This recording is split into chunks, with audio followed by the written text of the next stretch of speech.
నమస్కారం. KV news కి స్వాగతం. ఎమ్మెల్సీ కల్వకుంట్ల కవిత జన్మదిన వేడుకలు ఘనంగా జరిగాయి. కవిత జన్మదినాన్ని పురస్కరించుకొని బీఆర్ఎస్ జాగృతి శ్రేణులు ఆమె ఇంటికి చేరుకొని భారీ కేక్ కట్ చేయించారు. ఈ మేరకు మాజీ మంత్రి కేటీఆర్ తన సోదరికి జన్మదిన శుభాకాంక్షలు తెలియజేశారు. తెలంగాణ జాగృతి అధ్యక్షురాలు ఎమ్మెల్సీ కల్వకుంట్ల కవిత జన్మదినోత్సవాన్ని ఆమె అభిమానులు బీఆర్ఎస్ శ్రేణులు ఘనంగా నిర్వహిస్తున్నారు. అటు నిజామాబాద్ జిల్లాతో పాటు ఇటు హైదరాబాద్ లోనే కాకుండా ఇతర ప్రదేశాల్లోనూ కవిత జన్మదిన వేడుకలను ఘనంగా నిర్వహిస్తున్నారు. ఇక కవిత కార్యాలయంలో పాటు ఇంటి వద్ద జన్మదినోత్సవ బ్యానర్లు కట్టి తమ అభిమానాన్ని చాటుకుంటున్నారు. కవిత జన్మదినోత్సవం సందర్భంగా తెలంగాణ జాగృతి కార్యకర్తలు అన్నదానాలు, రక్తదాన శిబిరాలు నిర్వహిస్తున్నారు. ఆసుపత్రిలో రోగులకు పండ్లు పంచిపెట్టి తమ అభిమానాన్ని చాటుతున్నారు. ఆలయాల్లో ప్రత్యేక పూజలు చేస్తున్నారు. ఇక కవితకు శుభాకాంక్షలు తెలిపేందుకు వచ్చిన అభిమానులతో తన నివాసం సందడిగా మారింది. కడుపుకు మెతుకు నువ్వై ఆకలి తీర్చుతావో, పోరాటాల జెండా నువ్వై సమరం నడుపుతావో, సాయం అంటే ఆ క్షణమే అమ్మై కదులుతావో, బిగిసిన పిడికిలి నువ్వై అడుగులు వేశావు, ఉద్యమ నేత అడుగుల్లో అడుగులు వేశావు, జాగృత పరిచే స్వరమై బతుకమ్మను ఎత్తినవు. కవితమ్మ నీ వెంట నిరుపేదల చేయూత, కవితమ్మ మా వెంట నువ్వుంటే కొండంత.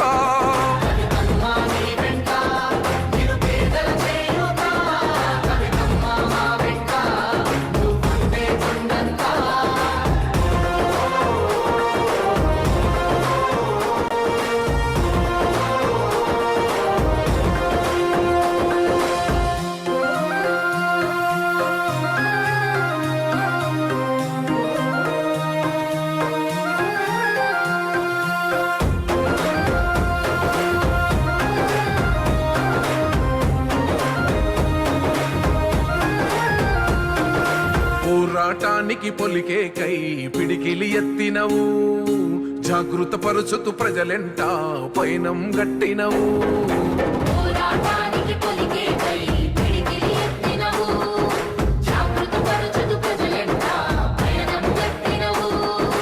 ఉరిమే ఉరుమై నిలిచినవో కవితమ్మో, ఉద్యమ కోగడమైనావో మా కవితమ్మో, ఊరు ఊరున బతుకమ్మైనవో కవితమ్మో, తంగెడు పూలావనమై తరలినావమ్మో, ఉద్యమ నేత వెనువెంటే అడుగులు వేసినవో,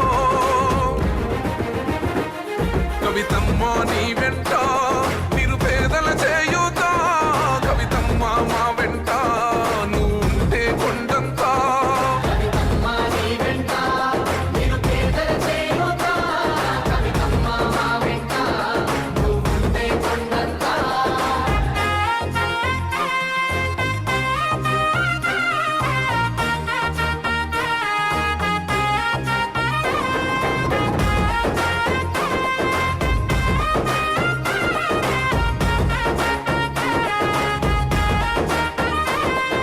బంధం కలిపి నువ్వు పిలిసే పిలుపులో గమ్మతనం, భారం వస్తూను నడిసే నడకలు మా కోసం.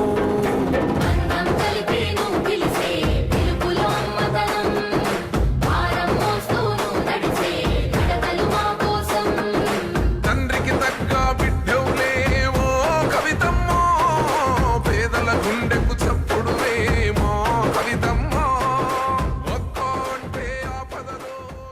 పూరిలో ఎమ్మెల్సీ కవిత జన్మదిన వేడుకలను షేర్లింగంపల్లికి చెందిన భారత సీనియర్ నేత రవీందర్ యాదవ్ ఘనంగా నిర్వహించారు. పూరి తీరాన ఎమ్మెల్సీ కవిత సైకత శిల్పాన్ని ఏర్పాటు చేశారు. జన్మదినం సందర్భంగా ఒడిషా కళాకారుల నృత్యాలు స్పెషల్ అట్రాక్షన్ గా నిలిచాయి. పూరి సముద్రం చెంత రూపుదిద్దిన సైకత శిల్పం చూపర్లను ఆకట్టుకుంది. Kavitha the face behind Bathukamma global reach అని సైకత శిల్పంలో పేర్కొన్నారు. కళాకారులతో కలిసి రవీందర్ యాదవ్ ఎమ్మెల్సీ కవిత బర్త్డే వేడుకలు జరుపుకున్నారు. ఈ మేరకు కేక్ కట్ చేసి ఎమ్మెల్సీ కవితకు జన్మదిన శుభాకాంక్షలు తెలియజేశారు.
అసెంబ్లీలో గవర్నర్ ప్రసంగం గాంధీ భవన్లో కాంగ్రెస్ నేతల ప్రెస్ మీట్లా ఉందని మాజీ మంత్రి కేటీఆర్ సెటైర్ వేశారు.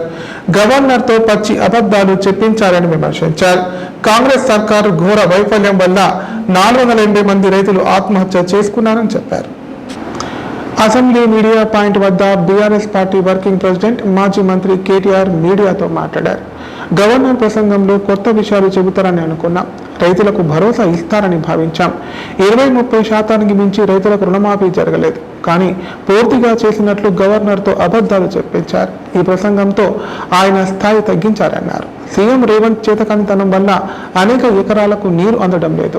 20% కమిషన్ తప్ప విజన్ లేని ప్రభుత్వం మీదని ఆరోపించారు. సాగునీటి సంక్షోభం, రైతుల ఆత్మహత్యలపై గవర్నర్ ఒక్క మాట కూడా మాట్లాడలేదన్నారు. రాష్ట్రంలో ఏ ఒక్క ఊరిలో కూడా పూర్తి స్థాయిలో రుణమాఫీ కాలేదు. రైతు భరోసా రాలేదు. బోనస్ కు దిక్కేలేదని చెప్పారు.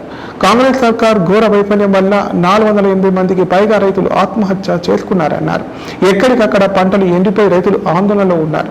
పంటలు ఎండకుండా నీళ్లు వదులుతామని గవర్నర్ నోటి వెంట మాట వస్తుందని ఆశతో ఉన్న రైతులకు నిరాశ మిగిలిందని పేర్కొన్నారు. కేసీఆర్ గారి ప్రభుత్వం ఆనాడు 4,17,000 కోట్ల అప్పు చేస్తే 4,17,000 కోట్ల అప్పు చేస్తే అంటే సంవత్సరానికి 41,000 కోట్ల అప్పు చేస్తే అప్పులు అని గుండె బాదుకున్న కాంగ్రెస్ సన్నాసులు ఇవాళ ఒక్క సంవత్సరంలో 1,62,000 కోట్ల అప్పులు తెచ్చిన విషయం ఒక మాట చెప్తారేమో అనుకున్నాం. సరే, కేసీఆర్ ప్రభుత్వం కొత్తగా ఏర్పడ్డ తెలంగాణకు ఒక బలమైన పునాది వేయాలని బ్రహ్మాండమైన పథకాలు రైతులకు వ్యవసాయానికి మాత్రమే 10 ఏళ్లలో కేసీఆర్ ప్రభుత్వం ఖర్చు పెట్టింది దాదాపు 4.5 లక్షల కోట్లు.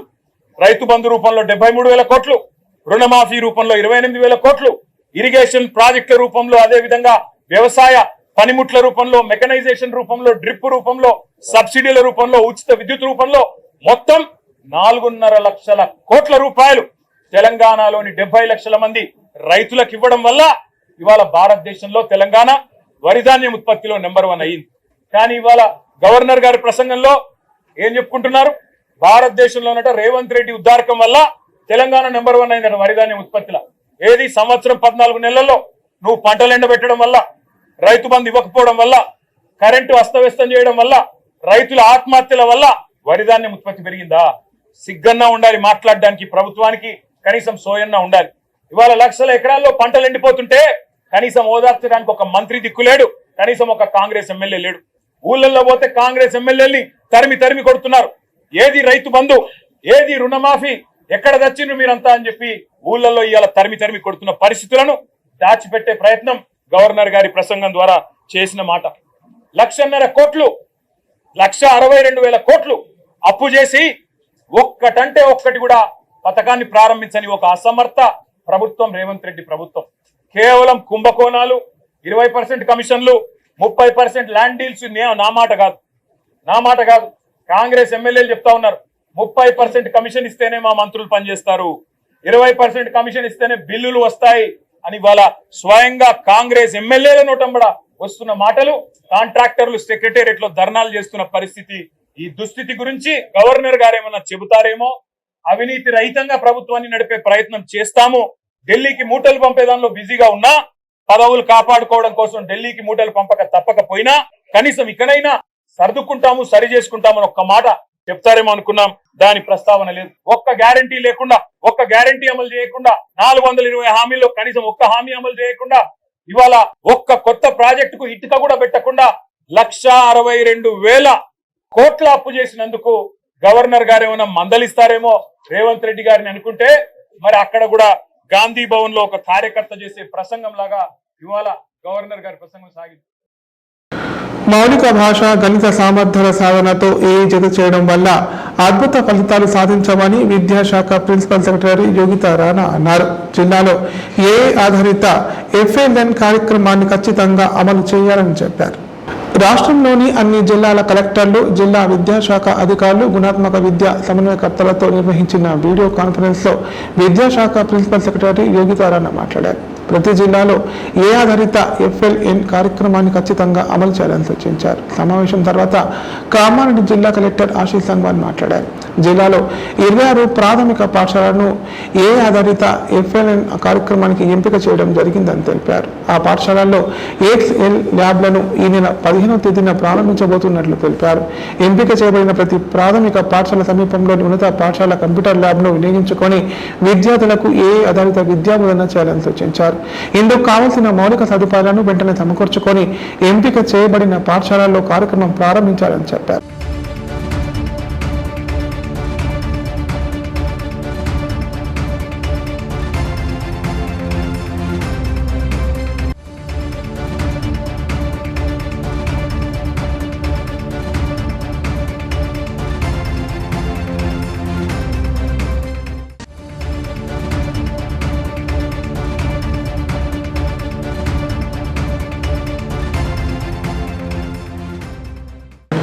దొంగతనాలకు పాల్పడుతున్న ఓ మహిళను అరెస్ట్ చేసినట్లు ఎల్లారెడ్డి సిఐ శ్రీనివాస్ నాయక్ తెలిపారు. నింతురాని వద్ద నుంచి బంగారు నగలు స్వాధీనం చేసుకున్నామన్నారు. ఈ మేరకు ఆమెను రిమాండ్కు తరలించినట్లు పేర్కొన్నారు. కామారెడ్డి జిల్లా ఎల్లారెడ్డి పట్టణంలో పోలీసులు విలేకరుల సమావేశం నిర్వహించారు. సందర్భంగా సిఐ శ్రీనివాస్ నాయక్ మాట్లాడుతూ దొంగతనాలకు పాల్పడుతున్న ఇంద్రానగర్ కాలనీకి చెందిన కర్రెబోయిన ఏసవ్వను అదుపులోకి తీసుకున్నట్లు తెలిపారు. ఆదివారం అంగడికి వచ్చిన కాశవాణి మహిళకు ఏసవ్వ మాయమాటలు చెప్పి బంగారు నగలు అపహరించిందన్నారు. దీంతో కాశవ సోమవారం స్థానిక పోలీస్ స్టేషన్లో ఫిర్యాదు చేశారని చెప్పారు. దర్యాప్తు ప్రారంభించిన పోలీసులు బుధవారం పట్టణంలోని గాంధీ చౌక్ వద్ద అనుమానాస్పదంగా సంచరిస్తున్న ఏసవ్వను అదుపులోకి తీసుకుని విచారించగా తానే బంగారు ఆభరణాలు దొంగలించినట్లు అంగీకరించిందని తెలిపారు. మహిళ వద్ద నుంచి నగలు రికవరీ చేసి రిమాండ్ తరలించారు. ఈ కార్యక్రమంలో ఎస్ఐ మహేష్ సిబ్బంది పాల్గొన్నారు. ఆమెను చర్చ్ గేట్ వద్దకు తీసుకుని వెళ్ళేసి ఆమె మెడలో ఉన్న బంగారు గొలుసు మరియు గుండ్లను దొంగతనం చేసి పారిపోయిందని చెప్పేసి కంప్లైంట్ ఇవ్వడం జరిగింది. ఈ ఆమె దరఖాస్తు పైన crime number 42 of 2025 under section 309 class 4 BNS robbery కేసులో కేసు నమోదు చేసి ఇన్వెస్టిగేషన్ చేయడం జరిగింది. అలాగే ఎల్లారెడ్డిలో ఉన్న సీసీ కెమెరాలు అన్నీ కూడా స్పెషల్ టీం చేసి వెరిఫై చేయడం జరిగింది. ఈ క్రమంలో ఈరోజు మధ్యాహ్నం పూట ఒక ఇన్ఫర్మేషన్ బట్టి గాంధీ చౌక్లో సడన్ సర్ప్రైజ్గా ఒక ఆడ మనిషి ఉన్నదని చెప్పేసి ఇన్ఫర్మేషన్ పైన పోలీస్ వాళ్ళు అక్కడ వెళ్తే ఈషవ్వ అని చెప్పేసి 35 ఇయర్స్ ఉంటుంది ఈమెకు. ఈమె ఎల్లారెడ్డి ప్రాపర్ ఇంద్రానగర్ కాలనీలో ఉన్నది. ఆమెను అనుమానంగా ఆమెను కస్టడీలోకి తీసుకొని విచారణ చేయగా ఈ దొంగతనం ఆమె చేసినట్టు ఒప్పుకున్నది. దానికి కావాల్సినటువంటి ఏదైతే బంగారం గుళ్ళు ఉన్నాయో ఆ గుండ్లను దాన్ని రికవరీ చేస్తూ అలాగే కొంత అమౌంట్ కూడా రికవరీ చేయడం జరిగింది. ఈమెను అరెస్ట్ చేసి జ్యుడిషియల్ రిమాండ్కి పంపడం జరుగుతుంది. అలాగే ఫర్దర్ ఇన్వెస్టిగేషన్ ప్రొసీడ్ చేసి ఏ విధంగా చేశారని ఎవిడెన్స్ ఎస్టాబ్లిష్ చేసి తగిన చర్యల కోసం కోర్టు వారిని కోరున్నాం. ఇప్పుడు ప్రకటనలు. Life hospital Kamareddy. కామారెడ్డిలో 50 పడకల ISO సర్టిఫైడ్ గల ఏకైక hospital life hospital Kamareddy. Aarogyasri, EHS మరియు అన్ని రకాల నగదు రహిత హెల్త్ ఇన్సూరెన్సులు గల ఏకైక hospital life hospital. Aarogyasri card లేదా తెల్ల రేషన్ కార్డు ఉన్న వారికి ఆరోగ్యశ్రీ మరియు ఆయుష్మాన్ భారత్ ద్వారా ఆపరేషన్లు ఉచితంగా చేయబడును. కామారెడ్డిలో కార్పొరేట్ స్థాయి ఖరీదైన వైద్యాన్ని ప్రతి పేద మధ్యతరగతి వారికి అతి తక్కువ ఖర్చుతో వైద్యం చేయబడును. నిజామాబాద్, హైదరాబాద్ వెళ్లవలసిన అవసరం లేకుండా అనుభవజ్ఞులైన వైద్య బృందంచే క్లిష్టమైన ఎముకల ఆపరేషన్లు, ఆర్థోస్కోపిక్, కీహోల్ సర్జరీలు, జాయింట్ రీప్లేస్మెంట్, మోకాళ్ల మార్పిడి, వెన్నుపూస ఆపరేషన్లు మరియు 4 గంటలు అత్యవసర వైద్య సేవలు అందించబడును. మా సదుపాయాలు: అత్యాధునిక operation theatre, laminar OT, ICU, x ray, physiotherapy, dexa scan, pharmacy సౌకర్యాలు కలవు. రాష్ట్ర ప్రభుత్వ ఉద్యోగులకు ఫీజు రీయింబర్స్మెంట్ సౌకర్యం కలదు. సంప్రదించండి life hospital.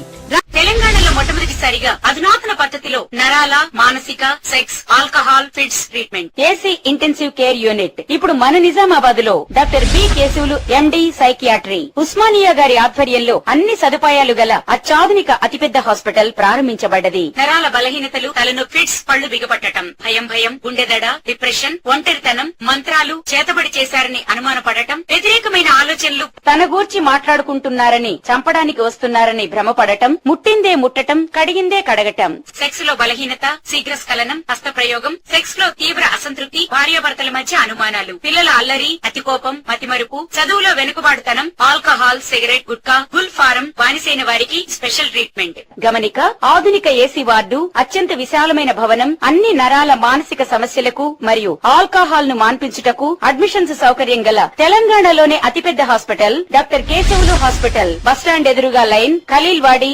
Nizamabad. Phone 08462255189. Nizamabad జిల్లాలోని పలు గ్రామాలలో ఒకరోజు ముందుగానే హోలీ వేడుకలు ఘనంగా నిర్వహించారు. ఉదయం నుంచే వీధుల్లో సందడి నెలకొంది. చిన్నారులు, యువతి యువకులు రంగులు చల్లుకుంటూ నృత్యాలు చేశారు. డప్పు చప్పులతో ఊరేగింపుగా స్వీట్లు పంచుతూ సంబరాలు జరుపుకున్నారు. నిజామాబాద్ జిల్లాలోని పలు గ్రామాలలో ఒకరోజు ముందే ప్రజలు హోలీ వేడుకలు జరుపుకున్నారు. గ్రామాలలో సాగమ ఉండడంతో ముందుగానే హోలీ పండుగ నిర్వహిస్తున్నట్లు గ్రామస్తులు తెలిపారు. ఈ నేపథ్యంలో బుధవారం రాత్రి కామదహనం, కుస్తీ పోటీలు నిర్వహించారు. ఉదయం నుంచే తమ తమ గ్రామాలలో చిన్న పెద్ద భేదం లేకుండా చిన్నారులు, పెద్దలు, మహిళలు, యువతి యువకులు ఒకరిపై ఒకరు రంగులు చల్లుకొని హోలీ పండుగలో పాల్గొన్నారు. దీంతో గ్రామంలో వీధులు రంగులమయమయ్యాయి.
తాగిన మైకంలో ఏఆర్ కానిస్టేబుల్ వీరాంగం సృష్టించాడు. తమ్ముడి భార్య అని కూడా చూడకుండా కర్రతో చితికా బాదాడు. ఈ సంఘటన కామారెడ్డి జిల్లా బికనూరు మండలంలో చోటు చేసుకుంది. కాగా మహిళపై దాడి చేసినందుకు కానిస్టేబుల్ పై కేసు నమోదైంది. తాగిన మైకంలో ఏఆర్ కానిస్టేబుల్ తమ్ముడి భార్యని కర్రతో చితికా బాదాడు. ఈ ఘటన కామారెడ్డి జిల్లా బికనూరు మండలంలో చోటు చేసుకుంది. స్థానికుల కథనం ప్రకారం ఆస్తి పంపకాల విషయంలో ఏఆర్ కానిస్టేబుల్ సంతోష్ కు అతని సోదరుడు వేణుతో తరచుగా గొడవలు జరుగుతున్నాయి. ఈ క్రమంలో బుధవారం రాత్రి కూడా సంతోష్ ఈ విషయంలో వేణు ఇంటికి వచ్చి తన తల్లిదండ్రులతో గొడవకు దిగాడు. అయితే అప్పుడే స్కూల్ నుంచి వచ్చిన వేణు భార్య దీనంతా వీడియో రికార్డు చేస్తుండగా ఆమె ఫోన్ లాక్కొని అసలు ఈ గొడవకు కారణం నువ్వేనంటూ ఆమెపై కర్రతో దాడి చేశాడు. అప్పుడే కారులో ఇంటికి వచ్చిన వేణు తన భార్యను కొట్టడంతో ఆగ్రహించి అన్న సంతోష్ పై దాడికి దిగాడు. ఈ ఘటనలో తీవ్రంగా గాయపడిన వేణు భార్యను ఆసుపత్రికి తరలించి చికిత్స అందించారు. అక్రమంగా ఇంట్లోకి చొరబడమే కాకుండా మహిళపై దాడి చేసినందుకు గాను కానిస్టేబుల్ సంతోష్ పై కేసు నమోదు చేసినట్లు పోలీసులు వెల్లడించారు. కాగా సంతోష్ బాన్సువాడకు చెందిన అగ్రో ఇండస్ట్రీస్ చైర్మన్ కాసుల బాలరాజ్ గన్మెన్ గా విధులు నిర్వహిస్తున్నాడు.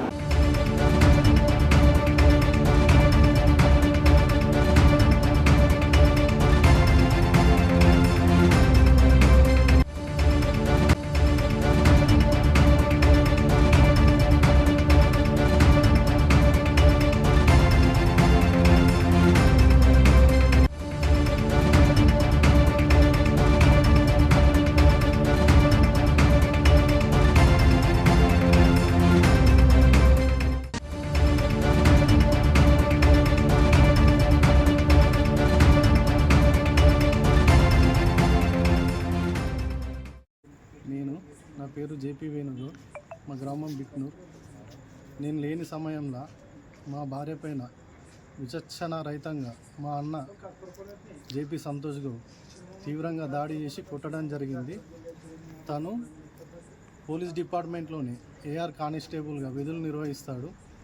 ఫుల్గా తాగేసి నేను లేని సమయంలో మా ఇంటి మీదకి దాడికి వచ్చి మా పిల్లల మీదకి కొట్టడానికి వస్తుంటే అడ్డుగా వచ్చిన మా భార్యను విచక్షణ రహితంగా ఘోరంగా కొట్టడం జరిగింది.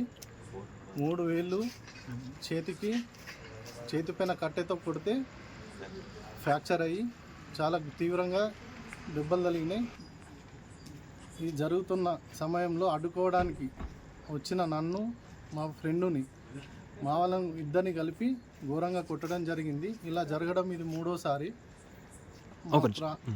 ఈయన వల్ల మా ప్రాణాలకు హాని ఉన్నది. మా విలేజ్, నేను వేణుకు ఫ్రెండ్ని. వీళ్ళు ఇద్దరు కొట్లాడుతుంటే మధ్యలోకి పోయినందుకు నన్ను కూడా కొట్టాడు. కారు అద్దాల వల్ల కొట్టాడు, నా కారు అద్దాల వల్ల కొట్టాడు. నేను మధ్యలోకి పోయి ఆపినందుకు నన్ను కూడా విచక్షణ రహితంగా నన్ను కొట్టాడు. నన్ను ఇక్కడ పిడిగుద్దులతో చెవు పైన ఇక్కడ కొట్టాడు. కట్టెతో ఇష్టం వచ్చినట్టు విచక్షణ రహితంగా కొట్టాడు. ఇలా వేణు భార్యను కూడా విచక్షణ రహితంగా కొట్టాడు. వేణు భార్యను కూడా విచక్షణ రహితంగా కొట్టాడు. ఆమెను విచక్షణ రహితంగా కొట్టాడు. 3 ఏళ్ళు ఫ్రాక్చర్ అయ్యాయి. శరీరంపై కూడా గాయాలైనవి. దానికి ప్రత్యక్ష సాక్ష్యం నేనే. వార్తలు ఇంతటితో సమాప్తం. తిరిగి ప్రసారమయ్యే వార్తల్లో మళ్ళీ కలుద్దాం. అంతవరకు నమస్కారం.